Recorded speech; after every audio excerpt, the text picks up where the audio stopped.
Bienvenidos a una nueva clase de historia regional, historia misionera. Hoy vamos a continuar con la historia del pueblo guaraní, con los habitantes de este territorio y su vínculo con los conquistadores, que es lo que se produce en la región a partir de la irrupción de este otro, que son los conquistadores que irrumpen en la región de la selva paranaense y que van a generar un vínculo muy particular, muy especial con el pueblo nativo, con los guaraníes. Lo que vamos a ver en la clase de hoy es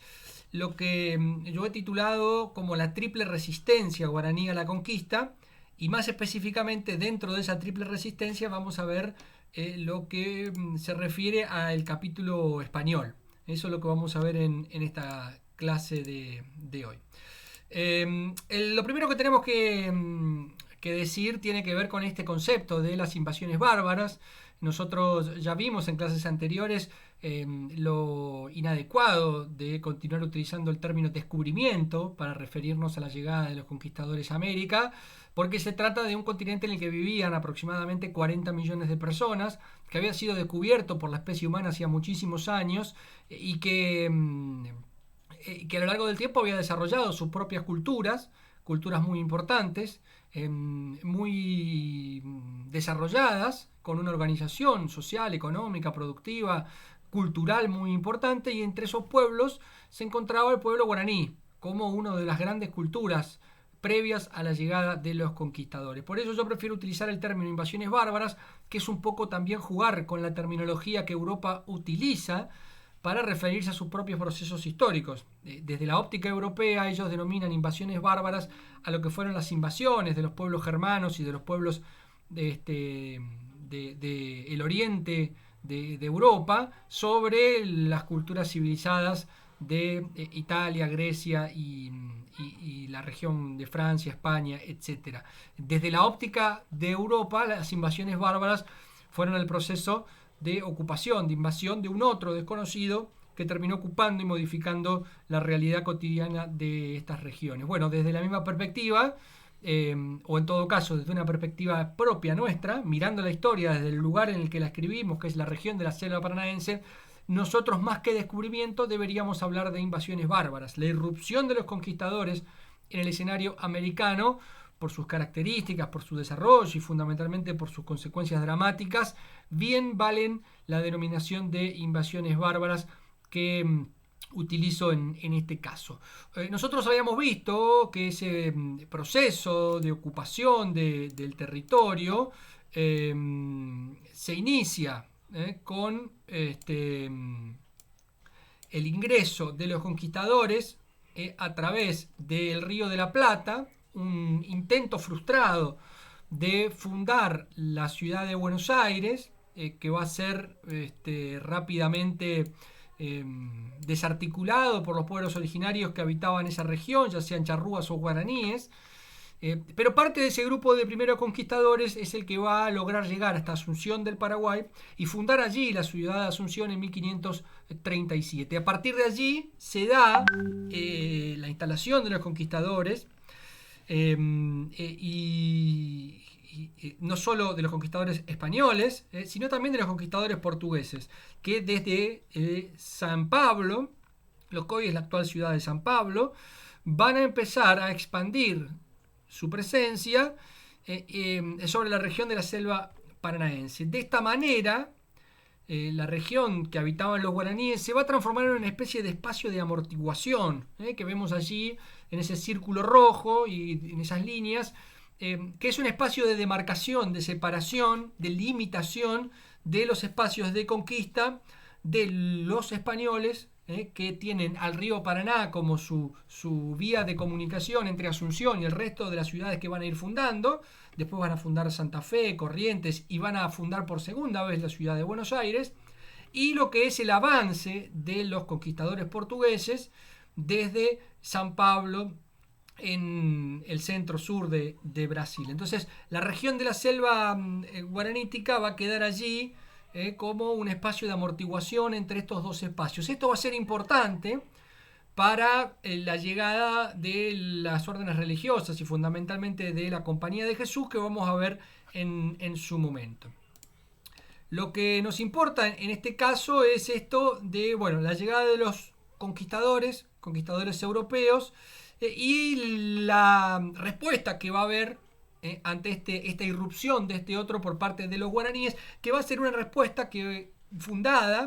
centrada en el concepto de autonomía guaraní, que reiteramos, es un concepto moderno, actual, un poco anacrónico si se quiere. Los guaraníes no hablaban de defensa de la autonomía, pero es un concepto que nos sirve para entender aquel proceso histórico, para comprender desde nuestra lógica cultural la respuesta que la lógica cultural guaranítica tuvo ante la irrupción de estos conquistadores. ¿En qué consiste esta idea de la autonomía guaraní? En la defensa irrestricta del territorio. Los guaraníes son, en tanto y en cuanto lo son, en un vínculo estrecho con la naturaleza. Lo son en tanto son parte de la tierra. Este es el concepto que ellos tienen,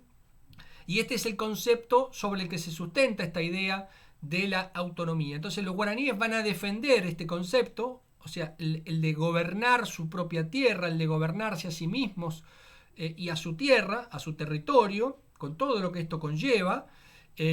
como un elemento central del vínculo que van a establecer con los conquistadores. Un vínculo que va a tener distintas facetas, distintos momentos, según las distintas circunstancias y coyunturas por las que van a atravesar esta relación, pero siempre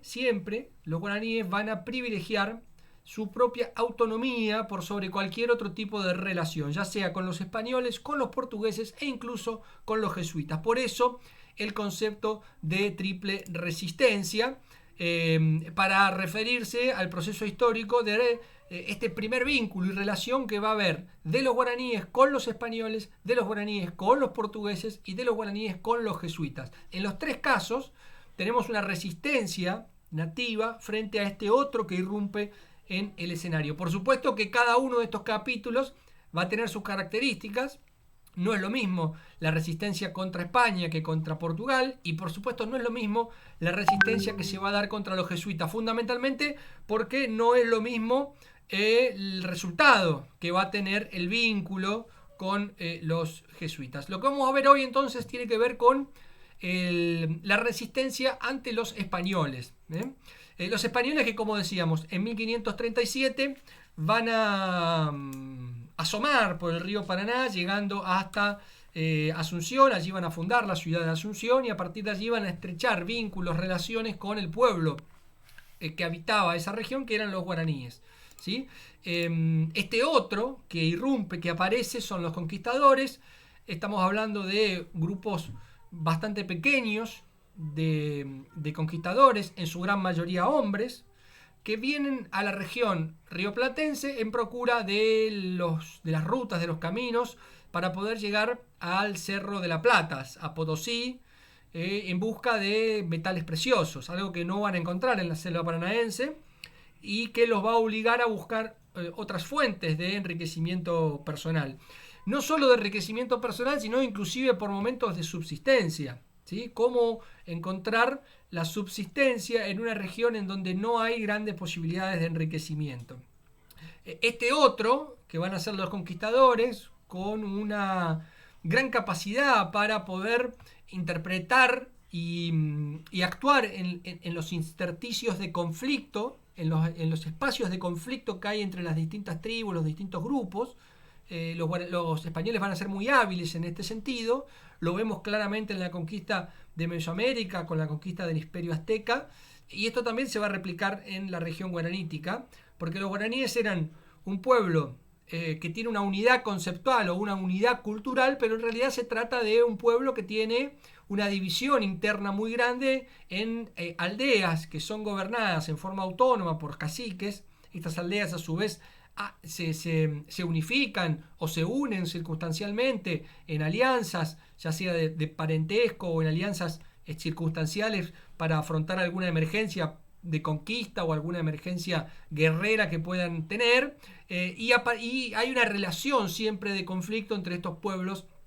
guaraníes que va a ser aprovechada por los españoles para poder obtener apoyos, alianzas en un primer momento con estos pueblos. Esta alianza va a ser la respuesta, esta alianza como va a ser la primera respuesta de los guaraníes a la irrupción de este otro. ¿Por qué?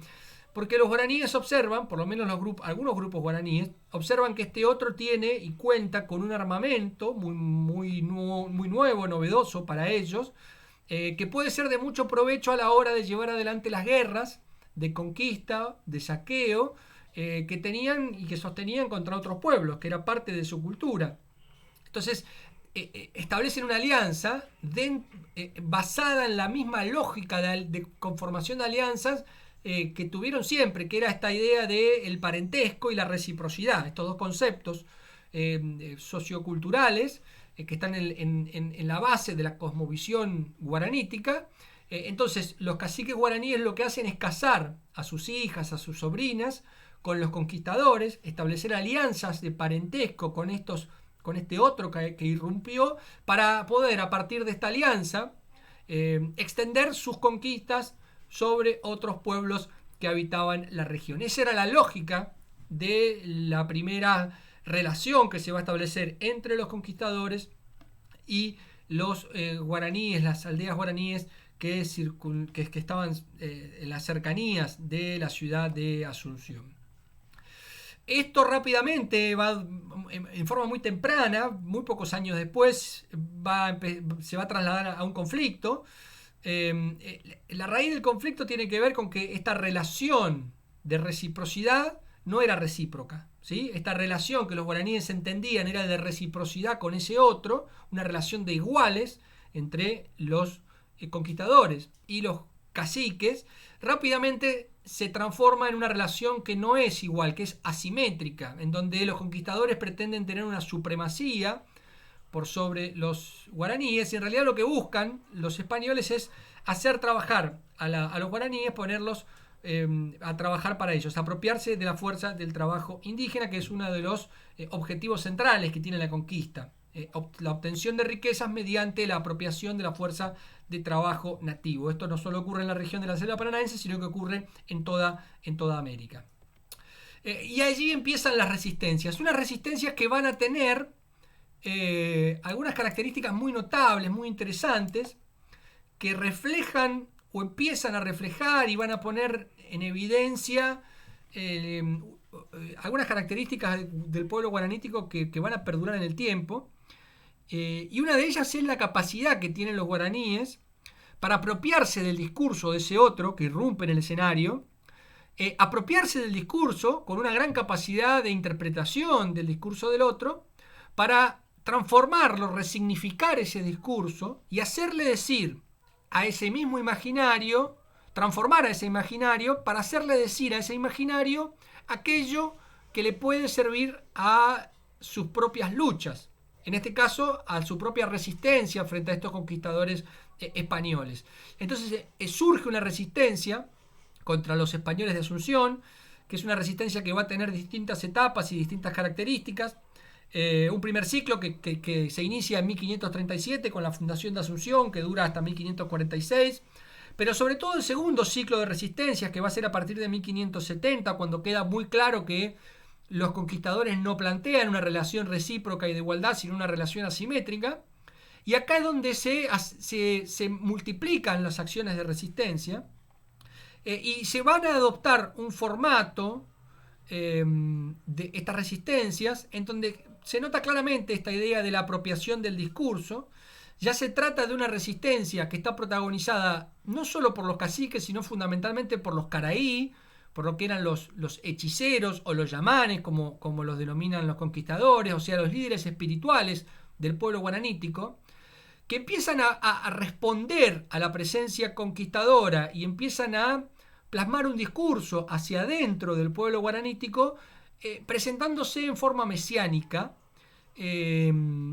adoptando la idea de salvadores frente a esta irrupción de un otro que viene a destruir la cultura nativa. Aparecen estos caraí como los salvadores, en donde aparece una clara reminiscencia al discurso evangélico del regreso de Jesús como el enviado de Dios que viene justamente a liberar a la humanidad con ese tono redentor que tiene el discurso bíblico. Hay una apropiación de ese discurso y entonces empiezan a aparecer resistencias como la del famoso cacique Oberá, que le da nombre a mi ciudad de nacimiento, a mi hermosa ciudad de nacimiento, la ciudad de Oberá, en donde el cacique Oberá se presenta como un enviado de Dios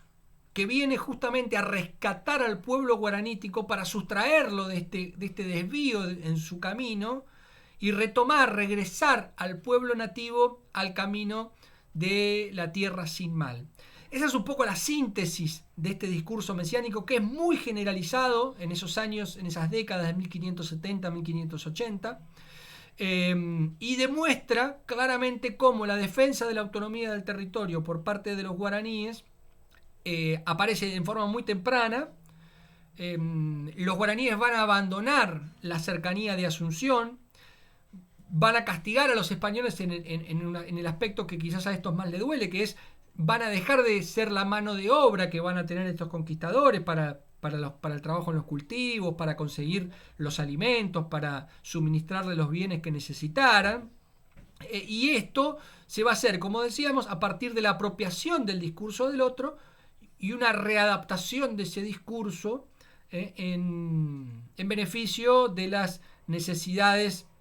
de la lucha que tiene o de las características que asume este proceso de resistencia. Esta historia del cacique Oberá además figura en un libro que